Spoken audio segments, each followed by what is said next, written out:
sejam muito bem-vindos a mais um encontro do MMI Compartilha, o ciclo de conversas online promovido pelo projeto de extensão Maternagem, Mídia e Infância, da Universidade Federal de Pernambuco. Eu sou Giovana Fonseca, estudante de Serviço Social na UFPE e extensionista do MMI. Oi, gente, eu sou a Mariana Oliveira, estudante de Geografia e extensionista do MMI, e estamos muito felizes em receber vocês para o nosso encontro, que tem como tema Maternagem, Universidade e Permanência, um tema muito importante para pensar nos desafios enfrentados por estudantes que vivenciam a maternagem durante a vida acadêmica. Para o encontro de hoje, convidamos a professora doutora Cíntia Caline de Almeida Alves, pró-reitora para para assuntos estudantis da UFPE, para dialogar conosco sobre permanência estudantil, acolhimento, assistência estudantil e infraestrutura universitária para estudantes mães. Professora, seja muito bem-vinda e obrigada pela presença. Bom dia, minha gente. Olá a todos e todas. Primeiramente, agradecer mais uma vez estarmos aqui, né, pelo convite do MMI, tem sido um parceiro muito importante para a gente trazer à tona esse tema para a universidade e tem valorizado esse diálogo. E lembram de mim, né, lembram da PROAS, né, sabem da importância da pró-reitoria, mas assim, a ajuda tem sido fundamental. Então, é um prazer estar aqui dialogando com vocês. A professora Cíntia já esteve com o projeto Maternagem, Mídia e Infância outras vezes, e temos mantido com ela um canal aberto para falar de permanência estudantil e outras questões. Para a gente começar essa conversa, né, queria saber, quando falamos sobre permanência universitária, né, muitas vezes o debate fica centrado apenas na questão financeira, né, mas a maternagem ela vai envolvendo muitos outros desafios. Na sua visão, né, quais são hoje os principais obstáculos enfrentados por estudantes mães da universidade? Bem, nós vivemos uma outra universidade, né? De 2018 para cá, nós tivemos uma mudança muito importante no perfil dos nossos estudantes, das nossas estudantes aqui da universidade. Nós vivemos agora uma universidade que ela é, em sua maioria, feminina. Então, a maior parte das nossas matrículas são de mulheres, né, jovens, que estão na graduação e também na pós-graduação. São mulheres também negras, e um perfil de vulnerabilidade importante em termos de renda. Então, isso tudo é um contexto, né, que coloca os afazeres tradicionais, culturais da mulher no centro e à tona, né, dentro da universidade. Se antes a gente já identificava, né, que questões como a maternidade influenciavam, de uma forma geral, qualquer mulher, né, independente de renda, de classe social, de cor, hoje a gente tem essas questões da maternidade imbricada também com o perfil dos nossos estudantes, que é bem diferente. Mas o que eu não posso falar por mim, por isso que a gente fez algumas escutas, tanto o MMI já trouxe, já vem apresentando isso para a gestão central, mas também no âmbito da elaboração de projetos institucionais, a gente fez rodas de conversa, né? E a fala das estudantes é sempre por uma sensação de cansaço, das estudantes que são mães, sobretudo, né? Como a gente sabe que essa cultura do cuidado é uma cultura muito feminina, a gente vê que quando essa mulher ela está no ambiente universitário, ela tem que lidar com essas questões também de cuidar e ter que se dividir para fazer as atividades acadêmicas. Então, essa sensação de cansaço, de solidão, de fadiga, de que ninguém entende, ela é muito presente, né? A necessidade de uma rede de apoio, porque senão isso traz prejuízos acadêmicos. Muitas vezes também a cultura da gente, ainda a universidade tradicional, que não flexibiliza muito, não entende o contexto dessa estudante quando ela tem que faltar para levar a criança a uma consulta, ou porque o filho está doente em casa. Então, são questões que vêm e que a gente agora, né, coloca em evidência na agenda institucional. Professora, a maternagem ainda é pouco considerada nas estruturas acadêmicas e institucionais. Como a universidade pode construir políticas mais sensíveis à realidade de estudantes que precisam conciliar cuidado com os filhos, estudo, trabalho e saúde mental?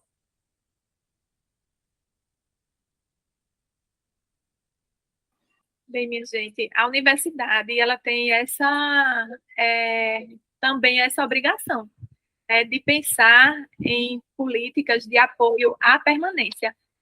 Então, a gente sabe que a assistência estudantil, ela hoje também ela deve primar pela questão da, é, da permanência. Então, é para além do que vocês disseram, né? Para além das questões financeiras. Claro que as questões financeiras são importantes. A gente tem auxílio creche, a gente tem auxílio pré-escolar, mas e todas as inseguranças, né? Então, quando uma estudante nossa engravida, primeira coisa que vem, se ela é bolsista, eu vou perder a bolsa de assistência estudantil? Será que eu vou ter que trancar? Se eu trancar, eu vou perder minha bolsa. E a bolsa do PIPIC? Eu vou também, vai ser cancelada? E a minha bolsa do mestrado? Eu vou ter direito a cuidar do meu filho pelo menos 6 meses, né, onde ele precisa desse aleitamento. Então, são todo um movimento de garantias, de luta por essas garantias que a gente vem travando institucionalmente e tem tido avanços. Sim, verdade. E pensando também, né, além dessas questões de políticas também e essa conversa próxima com as estudantes mães, também pensando na infraestrutura universitária, quais avanços, né, ainda precisam acontecer para garantir, né, melhores condições de acolhimento a essas mães universitárias, especialmente em relação à amamentação, por exemplo, né, espaços de cuidado e permanência.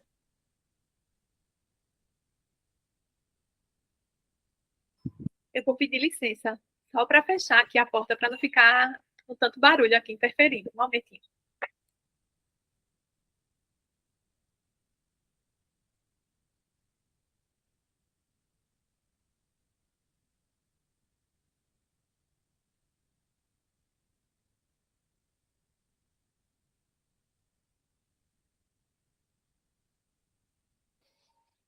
Desculpe, viu, minha gente? Mas, continuando aqui. Bem, vocês estão trazendo, vocês falaram das políticas, né? Então, a gente tem construímos um GT interno na universidade e ele elaborou um plano de ação, tá certo? E aí ele tocou em pontos que foram foram reflexões sobre a questão do cuidado, da maternagem, da parentalidade na instituição, e propôs, sim, uma série de ações que inclui a questão da infraestrutura que você falou. Esse espaço de fraldário, espaços reservados de amamentação, alguns centros já têm.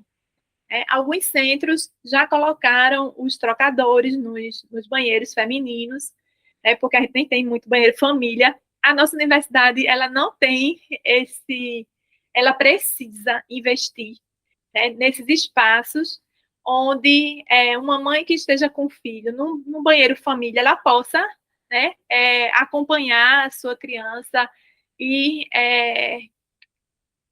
ter esse espaço dentro da universidade. Então, desde quando você leva uma criança e tem um banheiro infantil, né, para além daqueles banheiros para jovens, a gente também tem banheiros infantis, os trocadores, a sala de amamentação. Muitas vezes a mãe, ou até uma sala para fazer a ordenha. Porque quando você está amamentando, mesmo depois dos 6 meses, o PROAMA, que é um programa também de extensão que dialoga muito com essa temática aqui nossa, já nos ajudou a enfrentar algumas situações. Então, tem a mãe que está amamentando ainda, o filho com ainda 7, 8, 9 meses, vai para a universidade, a mama fica cheia, e ela precisa fazer a coleta desse leite. Então, vai desperdiçar um alimento tão importante, muitas vezes, no banheiro, né, que ela descarta o leite. Mas se a gente tivesse uma sala de amamentação, né, onde ela pudesse levar o potinho, fazer essa coleta, ter um lugar na geladeira, ela poderia também levar esse leite para casa. E quando ela saísse, a criança ainda continuava a ter acesso a esse leite. Então, são propostas que estão no nosso horizonte, tá certo? Mas, assim, que levam tempo, porque demanda investimentos em infraestrutura e uma mudança mesmo de cultura institucional.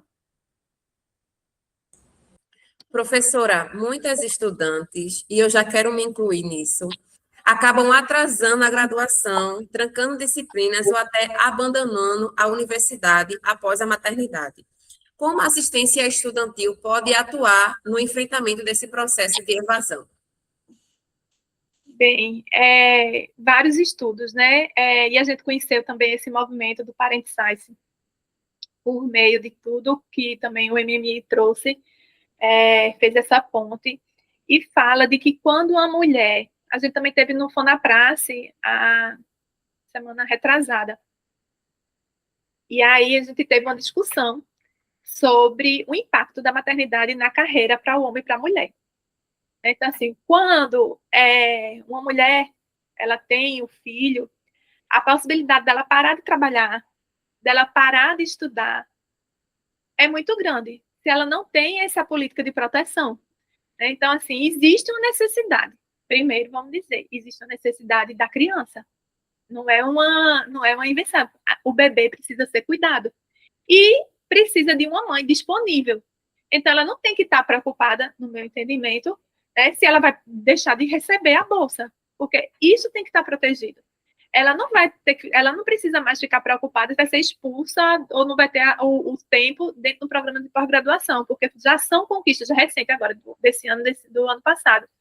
E os programas de pós-graduação ainda estão incorporando isso dentro dos seus regimentos. Então, acho que a assistência estudantil ela tem um papel fundamental, né, de estar pautando isso com todas as pró-reitorias, porque nem tudo depende da assistência estudantil, mas nós, entendendo que essa é uma demanda de apoio à permanência, a gente faz esse diálogo com a ProPG, com a Prograde, que é a de graduação, com a de pesquisa, com a de extensão, né, levando a conhecimento essas novas leis, né, que estão sendo publicadas, produzidas. A gente tem uma lei da Política Nacional de Cuidados, a gente tem a nova lei do PNAES, que é da assistência estudantil, que traz a questão da parentalidade. E aí nós somos esse ator institucional, né, que faz esse diálogo, para que a gente tenha uma proteção desse momento da licença da maternidade e que nessa fase onde a estudante ela sente que pode, que tem uma rede de apoio, ela possa também optar por ter estudos, né, domiciliares. E aí também isso já era previsto. Só que uma coisa nova, né, que a gente conseguiu também com esse movimento, é de que a estudante ela pode ter a matrícula vínculo. Não é licença maternidade, viu, minha gente? Porque não tem licença maternidade para estudante. Mas a gente tem essa garantia dos 6 meses. E essa matrícula vínculo, que a gente começou esse semestre, permite que a estudante fique vinculada, mas sem ter as obrigações das atividades acadêmicas que o regime domiciliar exige, tá certo? Então, é mais uma proteção. E dá o suporte para quando ela volta. Então, a maior demanda que a gente tem escutado dos coletivos é uma necessidade de ter uma política e de redes de apoio também institucionais. Claro que creche é a maior demanda e não é atribuição da universidade assumir, apesar que a gente tem uma creche Paulo Rosas e a gente tem pouquíssimas vagas para estudantes e que elas estão ocupadas. Então, não dá conta. Mas a gente construir esses espaços para, se a mãe vier com um acompanhante, onde é que ele pode ficar, né? Se a criança já for maior, a gente tem um projeto piloto agora da Cuidateca, que eu posso falar para vocês também sobre isso. E são essas iniciativas, né, que a gente pode estar promovendo. Agora, o que eu acho que falta é a gente reunir todas essas iniciativas em uma grande política institucional, sabe? O GT já tinha GT de parentalidade, no seu relatório ele aponta isso, e é um compromisso, né, que a gente precisa finalizar. Verdade, muita verdade, professora. Eu acho que até a pergunta, né, agora também é muito relacionada ao que a gente percebe muito dentro da universidade, né, acompanhando colegas de curso, percebendo dentro da própria graduação também, essa questão de conciliar, né, porque a gente vê que a universidade brasileira ela tem um perfil muito específico de estudante, né? E daí a gente vai se aprofundando mais e pensando como é conciliar, às vezes, faculdade com pesquisa ou estágio, e como é esse cuidado, né? Que às vezes essa estudante mãe, ela também tem esse cuidado doméstico e nunca entra nessa conta, né? E como incluir essas experiências da maternagem, por exemplo, nas políticas institucionais e pedagógicas na universidade. Bem, a questão do cuidado, ele entrou como objeto de política muito recentemente. Então, a gente tem a lei da Política Nacional de Cuidados, certo? Que pela primeira vez a gente já vê outros países tomando o cuidado como objeto de política. Então, veja, a gente sabe dessa cultura e a gente está discutindo hoje que essa sobrecarga, que geralmente é a mulher, né, que assume o cuidado com criança, com idoso também. A gente sabe que nós somos um país que está envelhecendo e a gente tem uma demanda familiar também para cuidar dos idosos, mas a gente também tem famílias que não têm tantos irmãos e irmãs. Então, geralmente são famílias reduzidas e cada vez mais uma mulher ela precisa cuidar dos filhos e cuidar também dos seus idosos em casa. E aí vai tendo o que a gente chama de pobreza de tempo. Uma pobreza de tempo para o desenvolvimento pessoal. Né? Então, esse geralmente há um hiato. Geralmente, e é o que a gente não quer que isso aconteça. A gente quer que não tenha abandono de trabalho, que não tenha abandono da sua formação, né? Mas que a gente possa dividir esse cuidado com o Estado. Então, reconhecendo que as famílias estão cada vez menores, reconhecendo que há uma sobrecarga, sim. Então, dividir esse cuidado para liberar tempo para que as mulheres, as mães, os cuidadores, eles possam trabalhar, possam estudar, né? E deixar as suas crianças num espaço cuidado, de seguro, que também zele pela proteção dessa criança, deixem elas afastadas de situações de violência.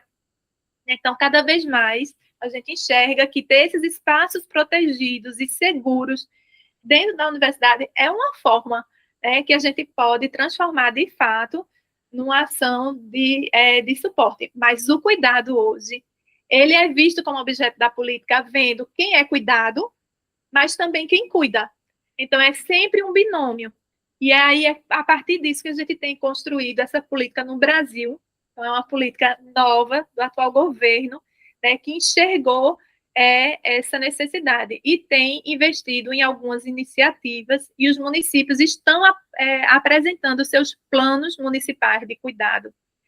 E um desses projetos é a Cuidoteca, que a gente aderiu e está em implantação. Professora, atualmente existem iniciativas específicas na UFPE voltadas para mães universitárias, como, por exemplo, a Cuidadoteca. Quais demandas você acredita que ainda precisam ser desenvolvidas? Bem, a gente já falou aqui de algumas demandas, mas eu queria falar da Cuidoteca também. A Cuidoteca ainda não está implantada, certo? Isso ainda está... nós estamos em implantação. O que é a Cuidoteca? É um projeto piloto que está se transformando em política. Na semana passada, na reunião do FONAPRACE, que é o Fórum Nacional de Pró-Reitoras e Pró-Reitores de Assistência Estudantil, onde reúne pró-reitorias de todas as universidades do país. Nós tivemos a presença do MEC, do MDS que é o Ministério do Desenvolvimento Social e Combate à Fome, e também do Parent Size, que trouxe novidades, né? Então, inicialmente, a gente começou com um projeto piloto, e o MEC já sinalizou de que iria colocar um recurso permanente para apoiar as cuidotecas, tá certo? Aí, o que é um espaço seguro? A gente montou aqui com uma equipe de cuidadoras, de estudantes de vários cursos, né, que são bolsistas, e a gente tem uma equipe constituídos por psicólogos, assistentes sociais, pedagogos, terapeutas ocupacionais, porque são crianças de 3 até, a gente colocou até 10 anos, que trazem também as suas necessidades, podem ser crianças com ou sem deficiência. E a gente garante também a alimentação. Não tem uma hora específica para entrar, não tem a obrigatoriedade de frequência, a gente tem um agendamento, tá certo? E essas crianças, elas trouxeram o que a gente chama do lúdico para a universidade. Então, quando a gente fala, né, de que outras coisas, primeiro a gente tem que mudar a cultura. A gente começa no jardim de infância ou na creche, onde o cuidado ele é o principal. Depois a gente vem as brincadeiras. E aí a gente vai se desenvolvendo no sistema de educação e vai ficando tudo muito sério, né? Tudo muito exigente. Não tem espaço para equilibrar o trabalho, o lazer e o autocuidado. E quando a gente traz uma cuidoteca, a gente traz a questão de lembrar do lúdico, né, dentro da universidade. Isso é saúde mental também. A gente tem espaço para rir, para brincar, né? Então, a cuidoteca também tem uma questão simbólica. E no nosso contexto, ela está ali no centro de convenções, junto a outros espaços culturais. Então, a gente tem ao lado um laboratório de música, né, que está trabalhando com música clássica. A gente tem um projeto de capoeira, que faz as suas oficinas lá. Então, essa criança também vai ter um contato com o ambiente universitário. Então, se hoje muitos jovens entram na universidade e aquele contato é pela primeira vez da família com a universidade, essas crianças, elas vão ter mais familiaridade com esse ambiente. E a gente também está vendo que aproxima mais e fortalece o vínculo, que é um orgulho. Eu vou para a universidade que minha mãe estuda e eu vou ficar lá. Então, aquilo também é um sentimento que a gente promove de pertencimento da mãe. Né? Então, ela diz assim, não estão excluindo o meu filho do ambiente. E aí eu aprendi com o MMI isso, né? De que quando você exclui uma criança do ambiente universitário, você também está excluindo a sua mãe. Eu acho que ter a cuidoteca, a gente está pensando em parques infantis, de ter espaço de parque dentro da universidade. Né? Então, é dizer assim, bem, essas crianças, elas existem, né? A gente está vendo tanto o direito das mães, quanto o direito das crianças para uma infância saudável, né? E ganhamos todos, ganha a universidade, ganha a mãe, ganha as crianças, ganha a sociedade. Muito bom esse caminho, né? Porque traz também para a criança justamente esse não distanciamento, né, da universidade, né? Se tem muito esse distanciamento, principalmente quando a gente vai ver a realidade daquela mãe, daquela criança, né? Então traz para ela um presente, né, assim, de que eu posso também acessar o que minha mãe, né, está acessando hoje. E pensando nisso também, né, e pensando nas desigualdades que vão atravessando também a universidade, né, como discutir maternagem e permanência, a partir de uma perspectiva interseccional mesmo, assim. Como é considerar essas questões, né, de raça, de classe e de território dentro da universidade? Olha, a gente sempre discute. Se falou em mulher, né, a gente tem que incluir a perspectiva de gênero.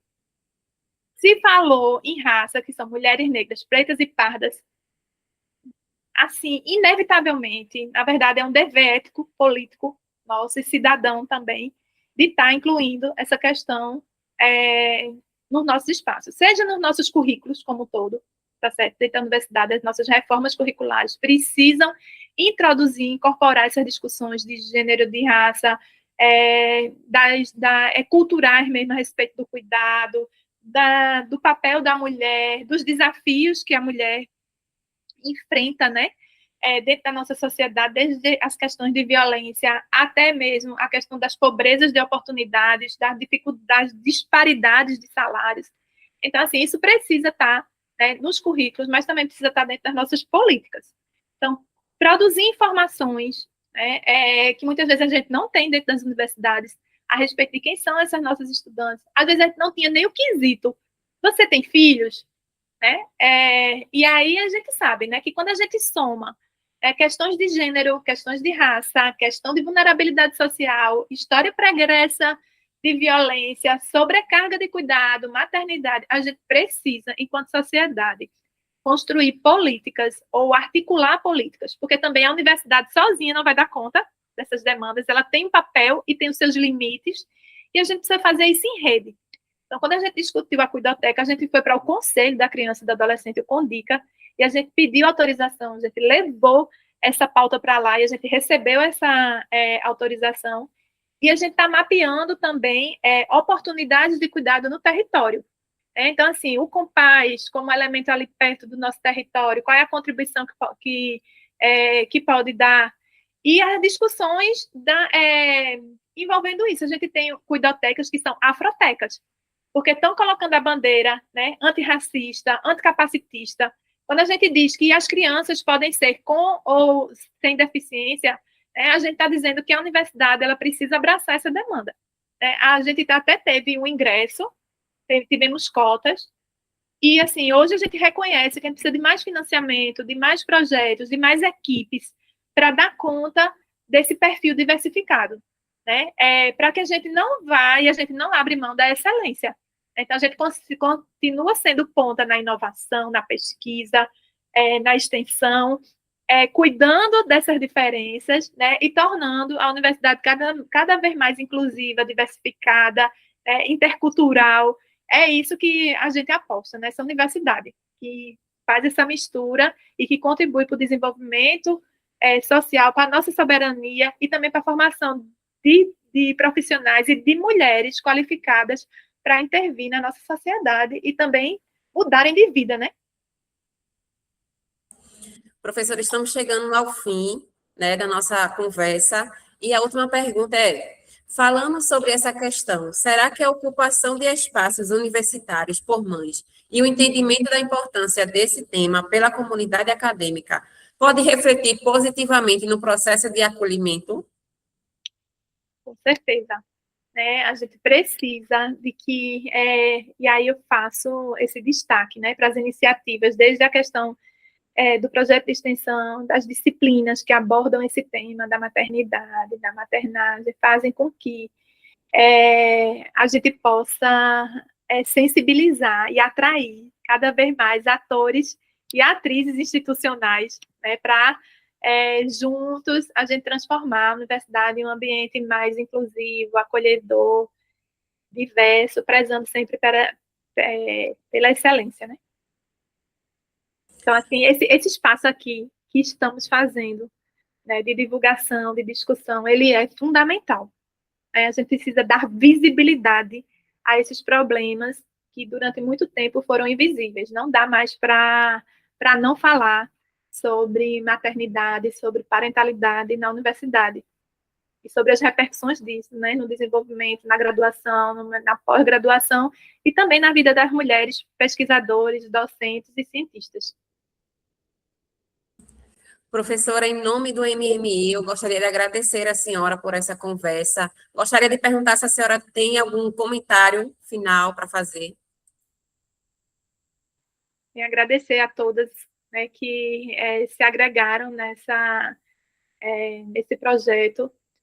Dizer que é uma contribuição enorme que está sendo feita, dizer que a universidade está aberta ao diálogo, a essa construção, que a gente tem sido muito feliz, conquistamos muitas coisas, mas a agenda ainda é grande, né, para fazer o check-check. E para todas as mães e estudantes mães, que não desistam, que contem com com os nossos projetos, se não tivermos, né, cada caso diferente, cada demanda apresentada diferente, também é um incentivo para a gente pensar em novos programas, novas políticas, e que essas coisas, as conquistas, elas acontecem nesse tempo histórico, Então, às vezes, a gente quer até uma resposta imediata, mas essas coisas elas vão tendo seu tempo e estão tendo a janela de oportunidade.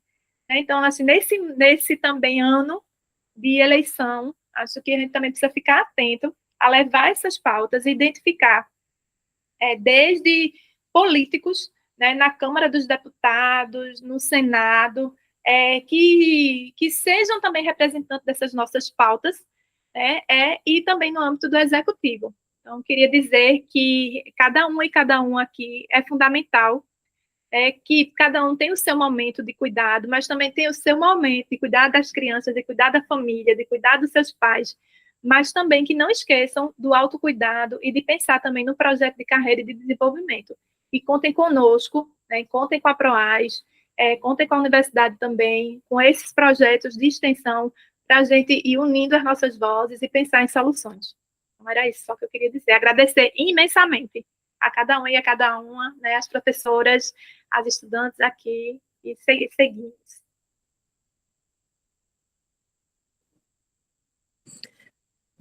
O projeto Maternagem, Mídia e Infância é uma iniciativa do grupo de pesquisa Mídia, Maternagem e Cultura do Consumo, em parceria com a Pró-Reitoria de Extensão da UFPE. Nossa equipe é coordenada pelas professoras Maria Collier de Mendonça e Carolina Dantas. Para acompanhar nossas atividades, acessem nosso Instagram, mmi.fpe. O MMI Compartilha de hoje foi apresentado por Giovana Fonseca e Mariana Oliveira. A gravação dessa conversa ficará disponível no canal do MMI do YouTube e em nosso Linktree do Instagram. Obrigada e até o próximo encontro. Uhul! Eu adorei.